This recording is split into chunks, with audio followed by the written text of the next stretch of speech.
कभी आपके साथ ऐसा हुआ है कि आप पढ़ने बैठे हों और अचानक से मन एकदम भारी हो जाए, ऐसा लगे कि यार पढ़ाई छोड़कर कुछ भी कर लो?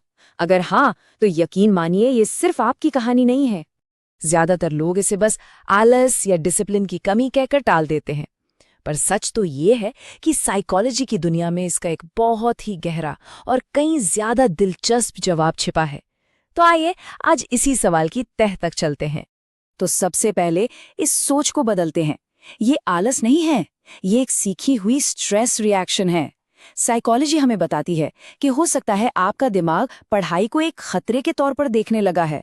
ये कोई आपकी कमी नहीं, बल्कि एक तरह का साइकोलॉजिकल डिफेंस मैकेनिज्म है।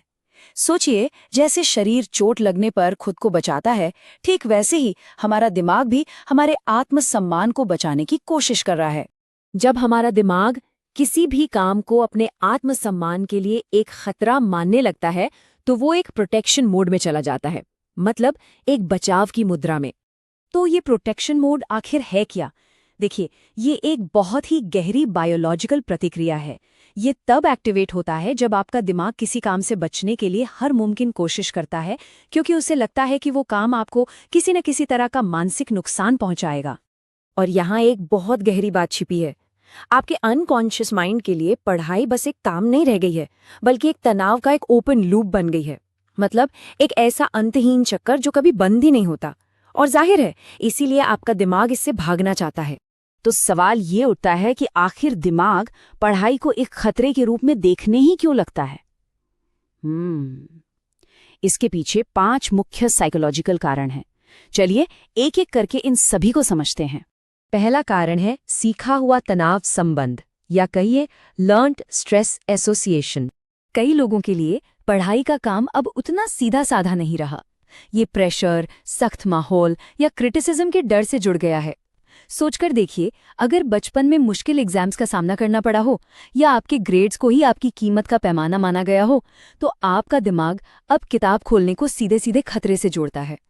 ये बिल्कुल वैसा ही है जैसा पावलोव ने अपने कुत्तों के साथ एक्सपेरिमेंट किया था, जहां घंटे की आवाज सुनकर ही कुत्ते के मुंह में पानी आने लगता था। ठीक वैसे ही यहाँ किताब देखते ही आपके दिमाग में तनाव की घंटी बजने लगती है और वो आपको तुरंत ही ध्यान भटकाने वाली चीजों की तरफ धकेलता है। अब आते हैं दूसरे कारण पर, और वो है तत्काल इनाम की कमी। देखिए, हमारा दिमाग ना तुरंत मिलने वाले इनाम का आदी है।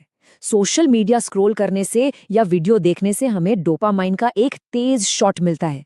ये वही केमिकल है जो हमें खुशी और संतुष्टि का एहसास कराता है। जबकि पढ़ाई का असली फायदा, जैसे अच्छे ग्रेड्स या एक अच्छा करियर, वो तो काफी देर से मिलता है। तो जब दिमाग इन 2 ऑप्शंस के बीच में चुनता है, एक तरफ कम मेहनत में तुरंत खुशी और दूसरी तरफ ज्यादा मेहनत के बाद मिलने वाला इनाम, तो उसे पढ़ाई का काम उबाऊ और यहाँ तक कि दर्दनाक लगने लगता है, और इसलिए वो आसान रास्ता चुन लेता है। तीसरा कारण थोड़ा हैरान करने वाला है। ये है आत्मसुरक्षा के लिए असफलता का डर। सुनने में ये अजीब लग सकता है, लेकिन पढ़ाई से बचना असल में आपके ईगो को बचाने का एक तरीका हो सकता है। सोचिए, अगर आप पूरी कोशिश करते हैं और फिर भी फेल हो जाते हैं, तो ये सीधे सीधे आपकी काबिलियत पर एक सवालिया निशान जैसा लगता है ना? लेकिन अगर आप पढ़ाई टालते हैं, तो आपके पास हमेशा एक बहाना तैयार रहता है। आप खुद को तसल्ली दे सकते हैं कि अरे, असफलता इसलिए मिली क्योंकि मेहनत ही नहीं की, इसलिए नहीं कि मुझ में कोई कमी थी। ये हमारी ईगो को बचाने का एक बहुत ही चालाक तरीका है। चौथा कारण हमारी मेंटल एनर्जी से जुड़ा हुआ है। कई बार हम ये सोचते हैं कि हमें पढ़ाई से इसलिए नफरत है क्योंकि सब्जेक्ट बहुत मुश्किल है, लेकिन असल में हम उस मानसिक थकावट की भावना से नफरत कर रहे होते हैं। अगर आप थके हुए हैं या आसपास बहुत शोर है, तो आसान सा काम भी पहाड़ जैसा लगने लगता है। आपको लगता है कि आप स्मार्ट नहीं हैं, जबकि सच तो ये है कि आपका दिमाग बस थका हुआ है। और अब 5वां और आखिरी कारण, वो है पढ़ाई के गलत या अप्रभावी तरीके। सच तो ये है कि हम में से ज्यादातर लोगों को कभी ये सिखाया ही नहीं गया कि सही तरीके से पढ़ाई कैसे की जाती है। हम घंटों तक बस किताब को पढ़ते रहते हैं, जो असल में जानकारी को याद रखने का एक बहुत ही पैसिव तरीका है। और जब आप इतनी मेहनत करते हैं और नतीजे नहीं दिखते, तो आपका दिमाग उस पूरे प्रोसेस को ही नापसंद करने लगता है और उससे बचने की कोशिश करता है। तो अगली बार जब पढ़ाई से बचने का मन करे, तो खुद को आलसी कहने के बजाय एक पल के लिए रुकिए, याद रखिए, आप में कोई कमी नहीं है। आपका दिमाग बस आपको उस तनाव और निराशा से बचाने की एक पुरानी कोशिश कर रहा है जिसे उसने पढ़ाई से जोड़ लिया है। बदलाव का पहला कदम खुद को दोष देना नहीं, बल्कि इन वजहों को समझना है। तो संक्षेप में ये है वो 5 मनोवैज्ञानिक बाधाएं: सीखा हुआ तनाव, तुरंत इनाम ना मिलना, फेल होने का डर, मानसिक थकावट और पढ़ाई के गलत तरीके।